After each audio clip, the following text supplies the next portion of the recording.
सध्या पंढरपूर शहर व ग्रामीण भागात मोठ्या प्रमाणात अवैध धंद्यांचा सुळसुळाट निर्माण झाला आहे.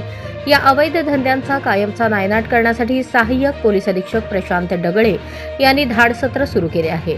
पंढरपूर शहरातील जुगार अड्ड्यावर सर्वात मोठी धाड टाकल्यानंतर पोलिसांनी आपला मोर्चा ग्रामीण भागाकडे वळवला.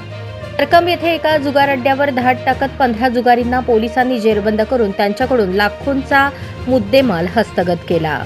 याबाबतची अधिक माहिती अशी: सोमवार पेठ रोजा गल्ली येथील सिमेंट पत्र्याच्या शेडमध्ये शहाजी वसंत शिंदे व विजय बाबूराव वंजारी हे अवैधरित्या जुगार अड्डा चालवत होते.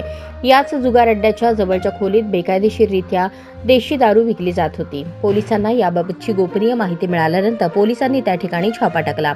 सिमेंट पत्र्याच्या शेडमध्ये शहाजी वसंत शिंदे हा 14 जुगारींसोबत 52 पाणीपत्त्याच्या जुगारावर पैसे लावून जुगार खेळत असताना रंगेहात सापडला.